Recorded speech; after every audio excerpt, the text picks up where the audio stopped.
Divided by Design. The Bifurcation of the Public Mind, Exposing the Invisible Architecture of Modern Polarization. These are insights from the Historical and Communication Lens from Digging Deeper series. I'm Michelle Stiles. This is Smart Sheep, and let's get started. You're going to love what I have for you today. If you're like most people, you haven't had a genuine conversation with someone on the other side of the political divide in quite a long time, where it actually felt like you were operating from the same set of facts. Am I right?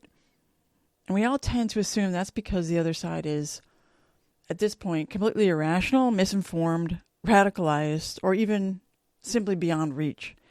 And maybe the inability to find common ground isn't a failure of character on either side. Maybe it's something literally engineered, a divine and conquer strategy, and a cleavage of the public mind with a specific starting point, a specific mechanism, and a predictable outcome. Well, that's what this video is about, so stay tuned. Here we go. Before 1996, Americans were drinking from the same stream. That doesn't mean there wasn't disagreement. There was plenty, as everybody knows. However, both sides were operating from a shared mainstream body of facts, and the cultural argument was what to do about those facts. Now, I use the word facts loosely. If you understand the history of media in this country, you already know why. The mainstream media was never purely objective, but it was singular. It was mostly one stream. One set of dominant narratives that both sides argued within. In 1996, that changed. Fox News launched into a media landscape that had been drifting left for years, leaving out a significant portion of the population, ignoring their concerns, essentially treating them and their worldview really as fringe. Okay, so as that took place, Fox had a ready audience, and millions of people who felt unseen by the mainstream media switched immediately, and the stream split. After that bifurcation, something profound began to happen. The two camps didn't just develop different interpretations of events. Over time, they developed completely different enemies. On the left, the enemies were MAGA supporters, climate deniers, COVID deniers, Christian bigots, Russia, a significant portion of the time. These were the forces of reaction, threatening progress and democracy itself. And on the right, the positioning was the enemies as cultural Marxists, radical leftists, globalist establishment perhaps, and sometimes China. And these were considered the forces of disorder, threatening the nation's identity and way of life. Now, each side was convinced that the other side was absolutely ruining the country. Each side was validated hourly by their own news sources and social media feeds. And each side was moving further from each other with every passing year. This didn't get started all at once, but we could see the cumulative effect of over 25 years of this bifurcation. And here's what else gets buried beneath all this sound, noise, and fury. The real concentration of power, which we know is the money trust, financiers, high-level multinational corporations, creditors. These guys go completely undetected. And while the population is locked in mortal combat within itself, the actual architecture of control remains largely unexamined by either side. So this is not an accident. A divided population, of course, is a managed population. Now, to understand what was actually destroyed by this bifurcation, we need to go back to a French sociologist named Gabriel Tarde. Now, I can't speak French, so I just absolutely butchered that, but forgive me. He was a contemporary of the better-known Gustave Le Bon.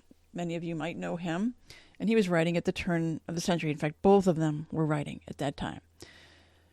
Tarde made a distinction that most people have never encountered. He distinguished between a crowd and a public. A crowd, Le Bon's focus, requires physical proximity. People gathered in the same space, moved by the same emotion. Crowds have existed since the beginning of human society. But Tarde identified something newer and more powerful, the creation of a public mind that is entirely spiritual in nature. It is a spiritual bond that almost magically unites people who are physically separated and who have no material connection. What binds them is their simultaneous awareness that they share beliefs, concerns, and judgments with a vast number of other people who they will never meet. Now, it's quite probable that you've never encountered the concept as a whole, nor given any serious thought to it, but it's incredibly important. It's a phenomenon that quite literally did not and could not exist before the advent of certain technological prerequisites. The newspaper, the telegraph, the railroad. The modern public could only emerge in the 19th century because the technology to create it only emerged then. Tarde called public opinion the soul of this collectivity. Not a permanent, fixed thing, but a momentary living cluster of essentially shared judgments. When you think about it, it's really a conversation. A national conversation now that gets spread across people who can't communicate normally. I want you to stop and really think about this. And even think about it in reverse and consider that if technology brings this into existence, then technology controls it. Let me say that again. If technology brings this into existence, then technology controls it or is the source of it. So local conversation gets supplanted by national voices on this technological platform. And whoever gets on that national stage to talk gets extraordinary influence. Okay, please, if you get anything else from this video, get that, because it's really amazing. It's an amazing phenomenon, and it didn't really exist before then. So now let's move forward in time and see how control of this spiritual public is influencing us today. So what Fox News launched in 1996 and what social media accelerated in the decades that followed was not simply a change in media consumption or even just, let's say, a media marketing shift. It was a deliberate cleaving of a nation's spiritual bonding.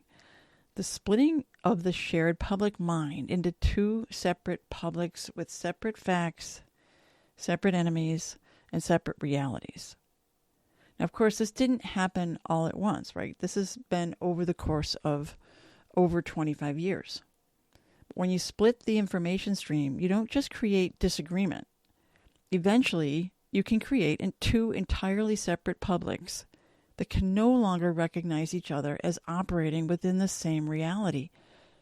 This is what has happened to America. The polarization has become so severe that civil dialogue is breaking down within families, marriages, friendships, workplaces. Each side ends up retreating further into its own validated reality. And we can all share stories about this happening in our own lives. But here's what the communication lens reveals when you apply it to this situation. Okay, don't focus on what each side believes. Ask who benefits from the division. Ask who controls the stream that each side drinks from, and ask what remains unexamined while the two sides are focused on each other. Ask, what the architecture produces, okay, not what it says it produces. A nation whose spiritual collectivity or bonding has been cleaved is a nation that cannot mount unified resistance to a concentrated power. It is a nation whose anger has been successfully redirected away from the actual holders of wealth and toward its own members. Gabriel Tarde understood that the public is the most powerful social force in a modern democracy. What he really identified was astounding. So, the most powerful social force in modern democracy is also, when properly managed, the most useful one. It is no small thing to divide a nation's sense of spiritual bonding and unity. No small thing at all. It is, however, entirely consistent with what the five lenses reveal about how power actually operates. I'm Michelle Stiles. This is Smart Sheep. This video is part of the Historical and Communication Lenses from the Digging Deeper series. If you haven't watched the Foundational 5 Lenses framework yet, go ahead and start there. And the research behind what you've just heard lives in my books, One Idea to Rule Them All and Masters of Illusion, available at smartsheep.com. Subscribe to the channel. Share this video with somebody who is living inside the bifurcation, the cleavage, and wondering why conversation feels impossible. Let's stop fighting each other. Seeing the architecture changes everything.